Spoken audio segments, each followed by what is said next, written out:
On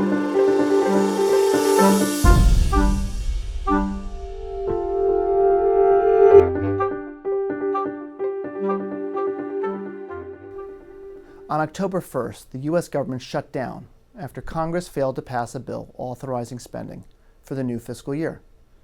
While there have been numerous government shutdowns in the past, most of which were short and not disruptive to the economy, this time could be different. A long and destabilizing period of political confrontation could follow, leading to a more consequential showdown over the debt limit later this month. Here are 3 things you should know about our current fiscal crisis.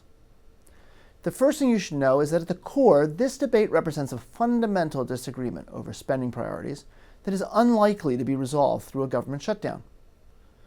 While the immediate fight is between the Republican-controlled House and the Democratic-controlled Senate over whether to fund the Affordable Care Act, or Obamacare, the more central disagreement is over how much the U.S. government should spend and what it should spend its money on.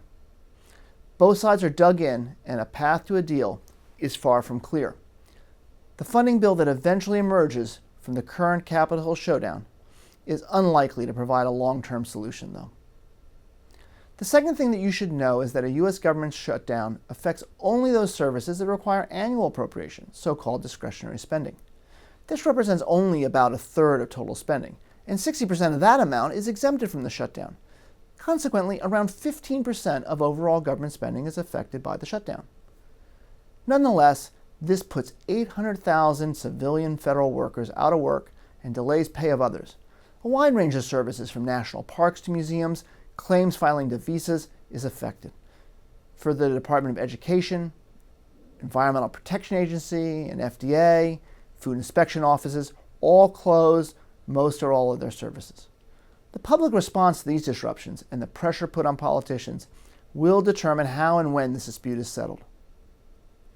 A short shutdown will likely have a limited effect on the economy, especially if, as has been the case in the past, federal workers are eventually paid for the time the government was closed. Some economists estimate that a 2-week shutdown would reduce growth in the U.S. by 3 to 0.4%, with similarly higher growth once the shutdown ends. The damage to the economy could be much higher, though, if the crisis drags out. The third thing you should know is that the government shutdown is a prelude to a tougher and more serious debate later this month over extending the debt ceiling. The debt ceiling was established in 1917, and since then has been increased more than 100 times to its current level of $16.7 trillion. Treasury Secretary Lew has stated the debt limit will be reached by October 17, and that the Treasury will run out of cash shortly thereafter. Without a debt limit increase, the government will not be able to pay all its bills and may default on its debt, with profound consequences for the U.S. and the global economy. In sum, there is a lot at stake in a successful resolution of the crisis. The full faith and credit of America's debt is at risk, the economic recovery could be threatened, and our inability to keep our fiscal house in order directly threatens Americans' ability to project power and exert influence overseas. Important reasons to hope our politicians can find a way forward.